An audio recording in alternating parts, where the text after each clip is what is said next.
Antes de entrar en los temas, quiero agradecer. La semana pasada prácticamente hicimos un solo programa y luego los programas que transmitimos, todos coincidieron, no sé si se dieron cuenta, con que Manuel Escalante, quien era un entrañable hermano de la vida, una persona que me acompañó en muchos procesos y que yo lo acompañé, un gran amigo, un gran hermano. Muchos de esos programas que transmitimos la semana pasada, pues tenían la característica que era él haciéndome entrevistas, al menos en 3 de los programas de la semana pasada. Y eso tenía una razón fundamental, y es que Manuel, el día de martes, el martes de la semana pasada, mañana hará una semana, perdió la vida.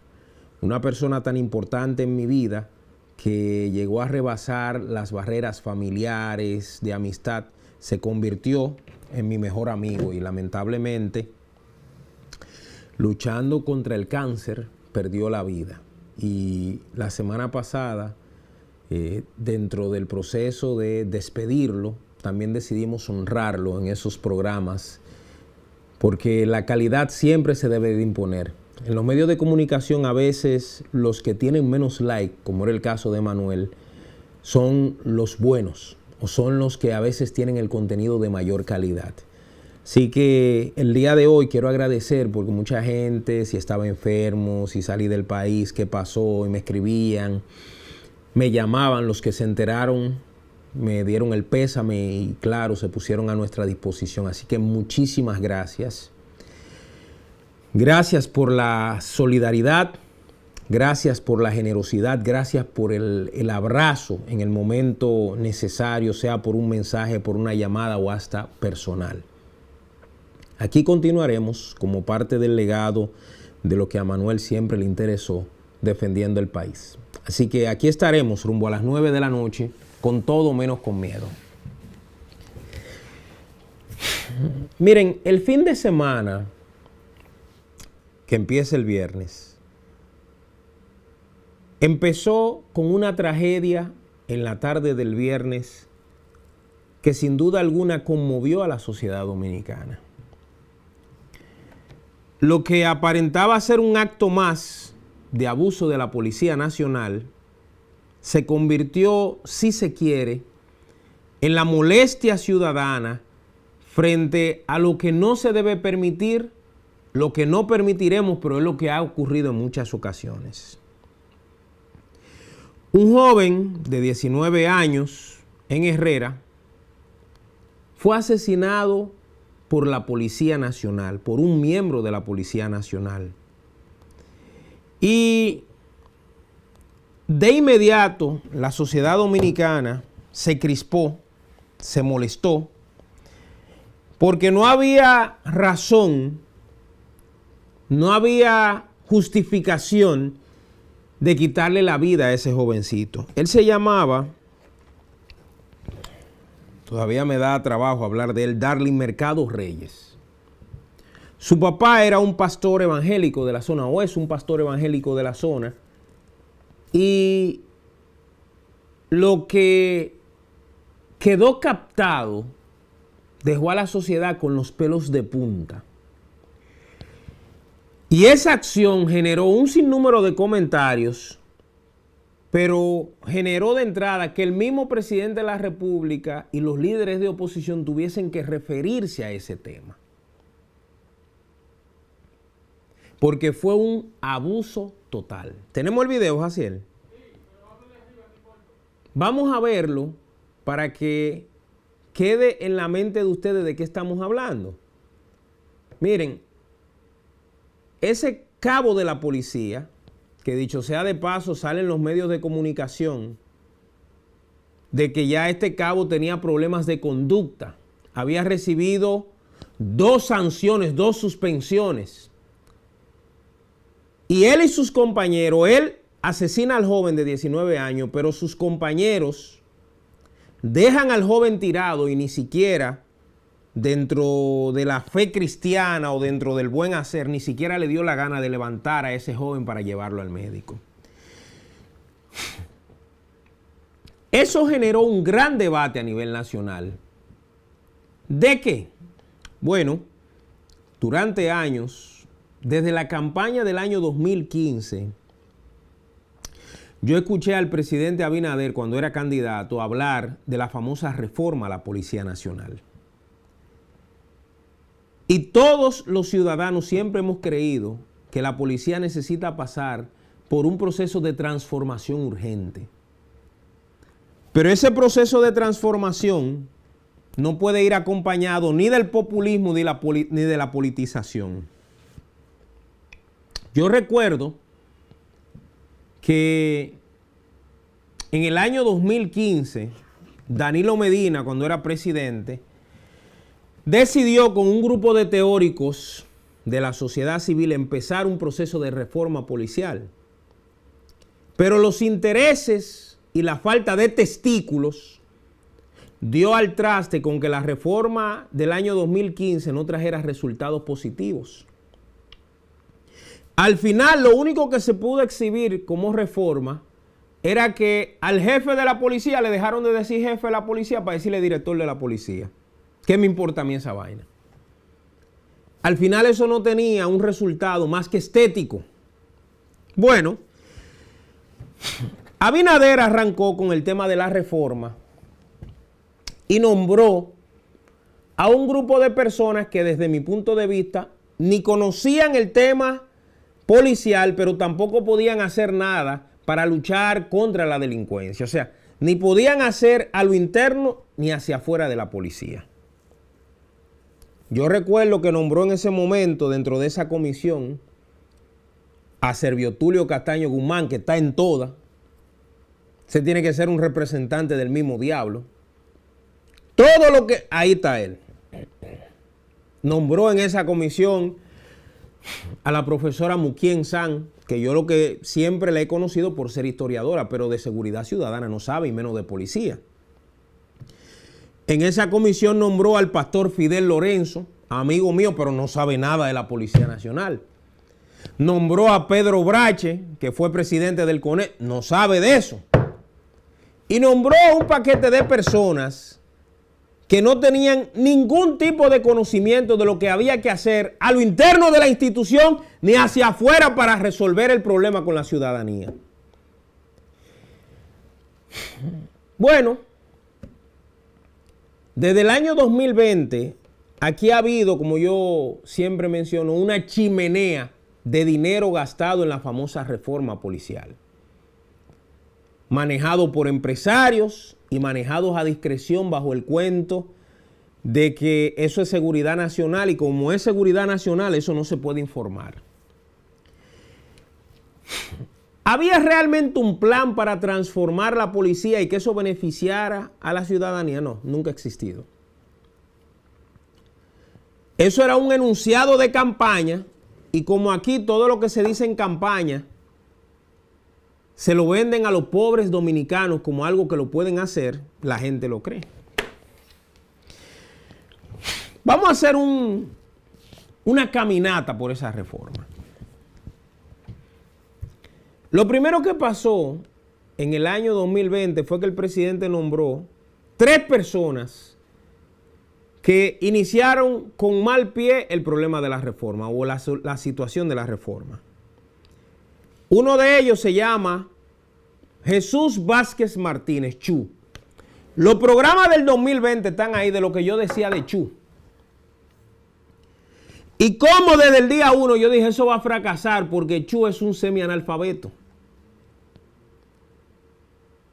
Usted sabe los muchachos que hay aquí graduados en seguridad y defensa, hasta del Ministerio de Defensa, con doctorados brillantes, con conocimiento, que no están ahí.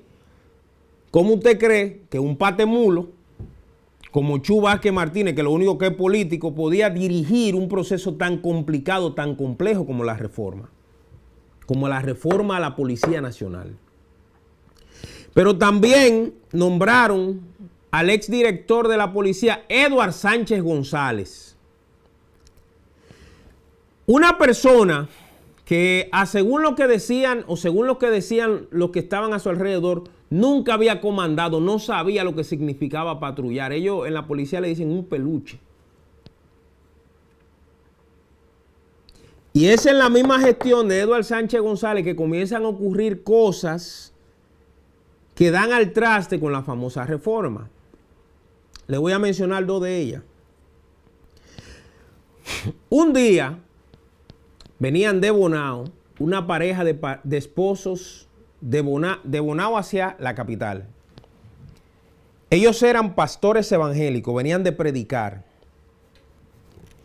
Y en la entrada de Villa Altagracia lo estaba esperando un contingente policial. Yo he dicho un pelotón de fusilamiento. Según narraron esos policías, ellos se confundieron porque ellos estaban esperando unos delincuentes que, según nuestras informaciones, habían atracado varias bancas en Bonao, pero ellos no lo estaban esperando para repeler a los delincuentes, lo estaban esperando para hacerle un tumbe. Pues como se confundieron, le cayeron a tiros a esa pareja de pastores y cuando ya no había nada que hacer, fue que ellos se dieron cuenta de que mataron a los equivocados. En ese momento, en el año 2022, eso causó, en el 21, un revuelo en la sociedad dominicana. Y todo el mundo pedía la cabeza del director de la policía. Y pedía la cabeza de Chu. Y pedía la cabeza de un español llamado Pepe Vila, José Vila, que era el asesor en materia de reforma policial, que le pagamos millones de dólares a ese tipo. Y se la pasó aquí bebiendo vino, bebiendo ron y hablándole embute y haciendo muchísima maldad. El segundo hecho que marcó la gestión de Chu y de Eduardo Sánchez González fue nada más y nada menos que una joven arquitecta embarazada que estaba celebrando el cumpleaños de su papá en Boca Chica, en el Club Náutico.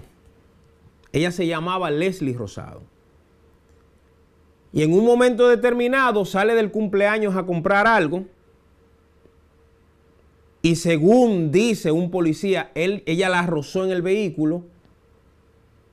Y cuando el tipo le cayó atrás en el motor, le propinó un disparo en la cabeza. Joven madre, embarazada, arquitecta, una mujer productiva.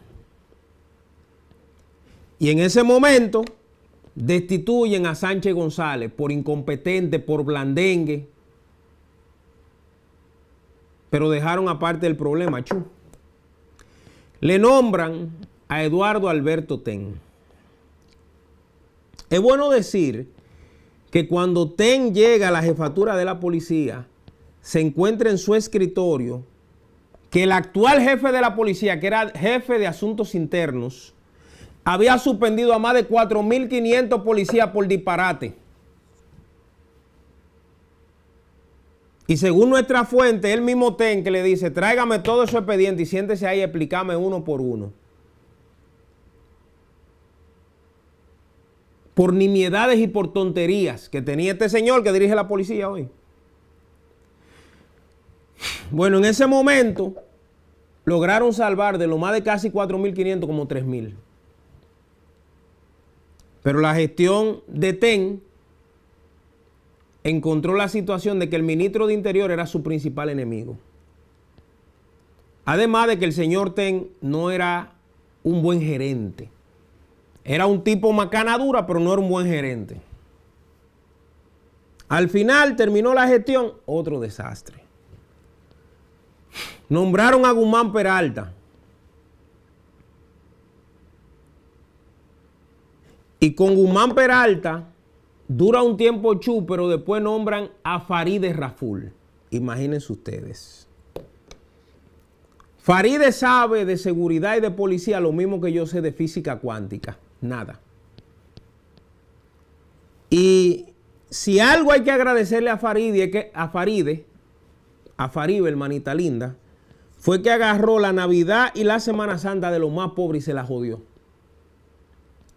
Y esa fue la primera muestra de cómo ella estaba dándole un revés peligroso a la policía.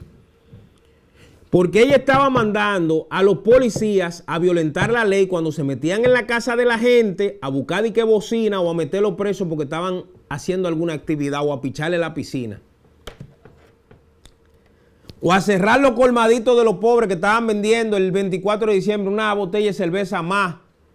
Porque el vecino no puede ir a Casa de Campo ni a Punta Cana, sino es que ahí que se bebe la cerveza en el colmado de la esquina.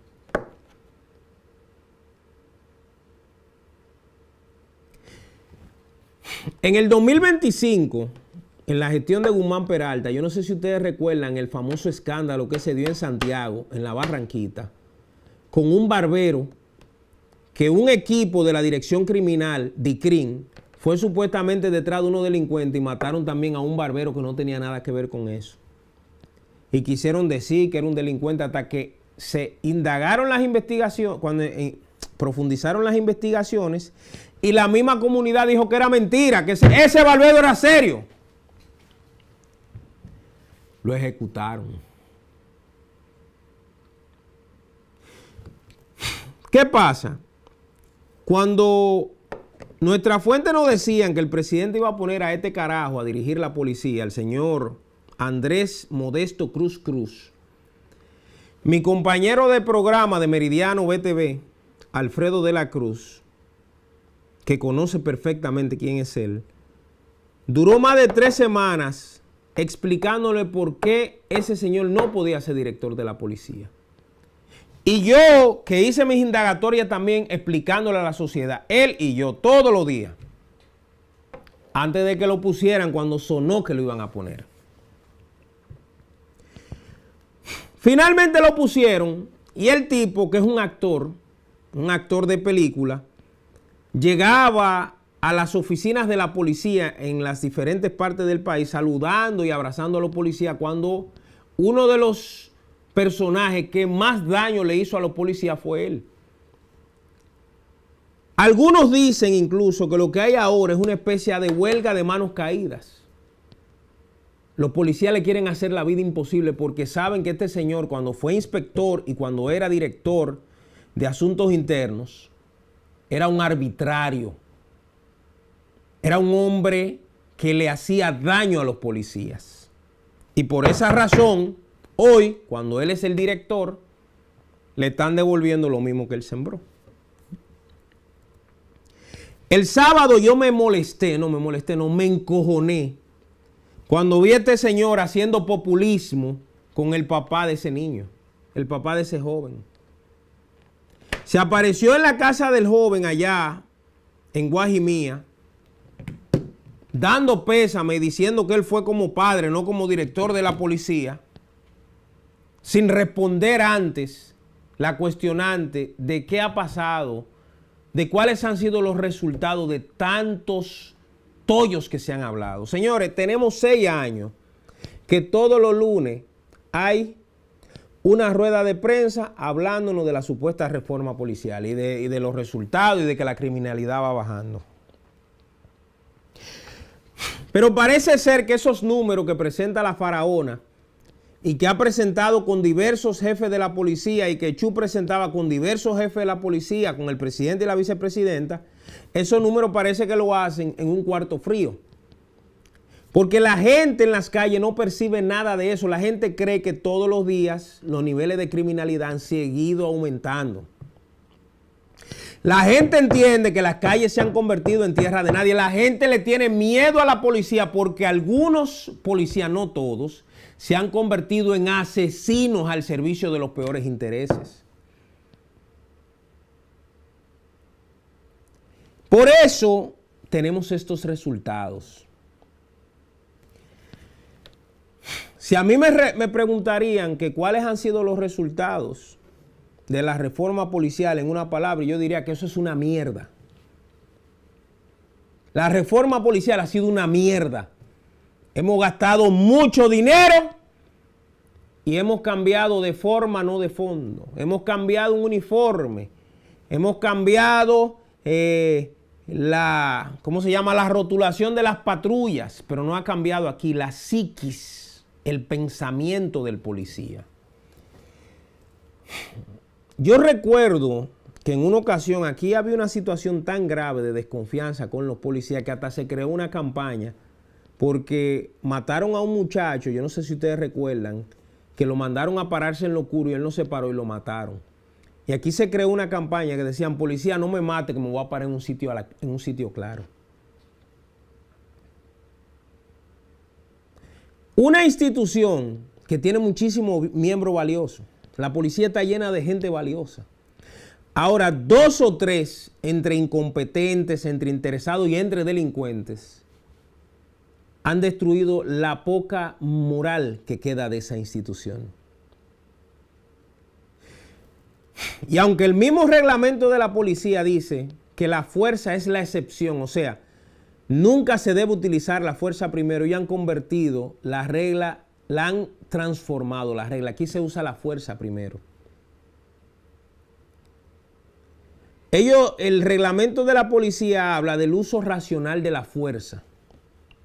Primero, conversar. La persona no entra en razón. Usted tiene una macana, usted tiene un taser. El taser es una pistola eléctrica que inmoviliza a la persona. Usted tiene gas pimienta.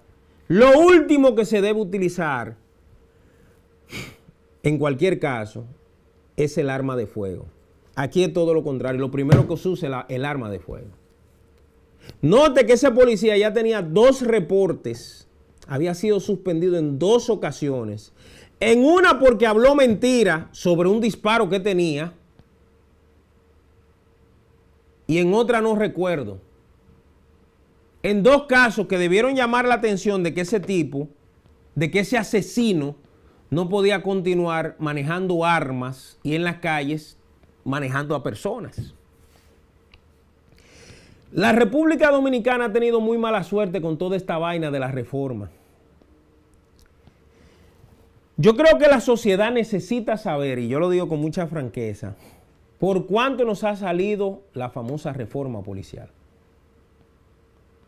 ¿Cuánto hemos gastado en la famosa reforma policial? ¿Cuánto dinero del pueblo dominicano? Porque lo de la reforma policial se parece mucho a lo del 4% por la educación. Aquí se ha gastado todo el dinero del mundo en el sistema educativo y el sistema educativo ha sido un fracaso. Solo en los gobiernos de Danilo Medina se gastaron más de 26 mil millones de dólares en educación. Resultado, la educación un desastre. Y en este gobierno pasaron 2 ministros de educación que convirtieron el Ministerio de Educación en una vergüenza. Bajo el predicamento del 4% para la educación. Entonces, con la policía, el predicamento es la famosa reforma policial. Pero una reforma que no ha resultado en nada positivo para la población y que la población, al contrario, tiene miedo de los que administran el orden, de los que representan el orden. La muerte de este jovencito, yo vi al presidente de la República que salía y decía que este policía actuó como un animal y que le tenía que caer todo el peso de la ley. Yo digo que no es suficiente. Yo digo que hace falta que las medidas sean más duras.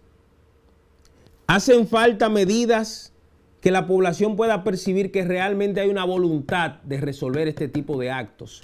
No es solo el cabo, porque el cabo cumple órdenes.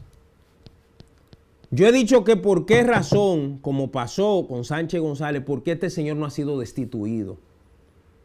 ¿Y por qué Farideh Raful? Porque la gente no votó por Farideh y no votó por Cruz Cruz. La gente votó por Luis. El que tiene la autoridad para quitarlo es Luis. Entonces, ¿por qué tiene la población que aguantarse a 2 personas que son incompetentes? Farideh quería que ese fuera su jefe de la policía. Que ese fuera el que dirigiera a la policía, porque en el esquema mental de ella, todos los cuentos que le metió este tipo, que lo único que fue entre sus funciones fue el chofer de Freddy Vera Goico. De ser chofer de Freddy Vera Goico a llegar a jefe de la policía, son de la vaina que uno no entiende en esta sociedad. Y hoy, la seguridad ciudadana está en manos de un incompetente. Y de un arrogante como Farideh. Lo malo de eso es que la vida de los ciudadanos podrían estar en peligro como pasó con el jovencito Darling de 19 años, que le quitaron la vida por nada. Vi a Leonel que se refirió al tema, vi a Francisco Javier que se refirió al tema. Todo el mundo está consternado con lo que pasó con ese jovencito. Ahora, la gente está esperando que haya respuesta. Que el peso de la ley y que la vergüenza de la sociedad le caiga sobre los que debieron ser responsables, verdaderos gerentes. Porque ya está bueno de que los ciudadanos tengan que tenerle miedo a la policía.